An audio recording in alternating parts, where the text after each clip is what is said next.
بعض لوگ اعتراض کرتے ہیں تبلیغ جماعت میں جانا فارغ لوگوں کا کام ہے، وضاحت فرمائیں، وہ خود فارغ ہیں بیچارے. بھائی تبلیغ دین یہ شریعت کا کام ہے.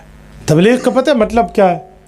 آپ اللہ کے راستے میں جاؤ، کسی کو کلمہ سکھاؤ، نماز سکھاؤ، روزہ سکھاؤ، دین کی بات سکھاؤ، خود سیکھو، عمل کرو اور آ جاؤ. دین سیکھنا فارغ لوگوں کا کام ہے. تو پھر میں دنیا میں حیران ہوں بھائی، جو تبلیغ میں نہیں گیا وہ بولتے ہیں، جو گیا اسے سمجھ آ جائے گی. میں تبلیغ میں رہا ہوں، 4 ماہ ہم نے لگائے ہیں. یقین مانیے میں سہیوال کی بات کر رہا ہوں، اور سنو پھر مجھ سے، میرے 4 ماہ کی میری آنکھوں دیکھی کارگزاری ہے. ایک مسجد میں ہماری تشکیل ہوئی، وہاں کے امام صاحب نے بستر شستر اٹھا کر اور وہ حال کیا جماعت کا کہ سارے بستر بورے ہر شے باہر، نکل جاؤ یہاں سے، دبا جاؤ گستاخ رسول فلاں فلاں فلاں. ہمارے جو نوجوان تھے، ایک میں تھے، ایک ہمارا نصیر دوست تھا، ہمارا تو میٹر سے پھر گیا نا کہ ہم نے کہا یار یہ کیا ہوا. لیکن امیر صاحب نے کہا نرم نرمی پیار فلاں فلاں. جی ٹھیک ہے. ہم پھر مسجد میں وہاں گئے، بڑے طریقے سے ان کو سمجھایا. انہوں نے کہا ٹھیک ہے بیان نہیں کرو گے، ایسے رہو 3 دن. تو ہم نے کہا ایسا کوئی تھا بچے جاؤنے، ہم نے کہا بیان نہیں کرنا. تو پھر انہوں نے کہا اچھا ٹھیک ہے بیان کرو، تشکیل نہیں کرو گے کہ تم سے روزے کے نکلو چلے کے لیے. ہم نے کہا ٹھیک. نماز کے بعد مولوی صاحب بیان کرتے اور اس کے بعد ہم بھی بیان کرتے، تو تشکیل نہیں کرتے تھے. 3 دن کے بعد خود مولوی صاحب اس نتیجے پر پہنچے کہ آپ لوگوں میں کوئی غلط بیانی تو نہیں ہے، تو آپ لوگ تو ٹھیک ہیں، پھر آپ کے خلاف لوگ کیوں کہتے ہیں؟ تو میں نے کہا مولوی صاحب تیرا یہ حال ہے تو باقیوں کا کیا ہوگا؟ پھر اس نے کہا کہ اب اللہ کا نام مانو، 3 دن اور لگاؤ، اور یہاں مسجد میں لوگوں کو جا کر باہر کلمہ نماز سکھاؤ.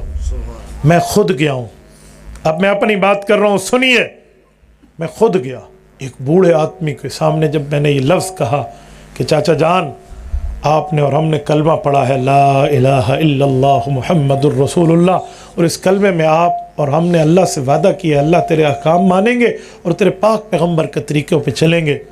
میں ادھر پہنچا تو بوڑھے نے میرا ہاتھ پکڑا، ایک باری پھر پڑھی، میں نے ایک بار پھر کلمہ پڑھا، کہ ایک باری پھر پڑھی، میں نے پھر پڑھا. کہتے مجھے پڑھو. میں نے پڑھایا، وہ اٹک رہا تھا. کہتے ہیں بیٹا یہ کلمہ بڑے عرصے سے نہیں پڑھا تھا تو اسی لیے تھوڑا اٹک رہا ہوں، مجھے شرم آ رہی ہے، مجھے 2-3 دفعہ کہلواؤ. یہ حال ہے. مسلمان ہے، دادا نانا بن چکے، کلمہ طیبہ کا پتہ نہیں. میرے ایک دوست ہیں بھائی مولانا زبیر صاحب، ان کی تشکیل ہوئی آوران میں. وہ وہاں گئے تو وہاں کے علاقے والے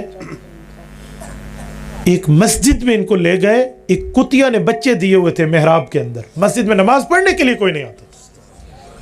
سندھ کے ایک دیہات میں ان لوگوں کو تشکیل ہو تو بتا رہے تھے کہ ایک جوان فوت ہوا، انہیں جا کے اس کو دفن کرنے لے کر جا رہے ہیں. انہیں کہا جنازہ، اس نے کہا پاگل ہو گئے ہو، جوانوں کا کوئی جنازہ ہوتا ہے؟ جنازہ تو بوڑھوں کا ہوتا ہے. بھائی یہ کارگزاریاں ہم نے سنی ہیں اور یہ معاملات ہم نے دیکھے ہیں. تو تبلیغ ایسے لوگوں کا کام ہے. بھائی تبلیغ دیکھ کر چلنے کا نہیں ہے، چل کر دیکھنے کا راستہ ہے. بس یہ آپ کو پتہ. دعوت و تبلیغ دا نبیان کو لے کار دے. ہاں یہ انبیاء کا ایک خوبصورت طریقہ ہے.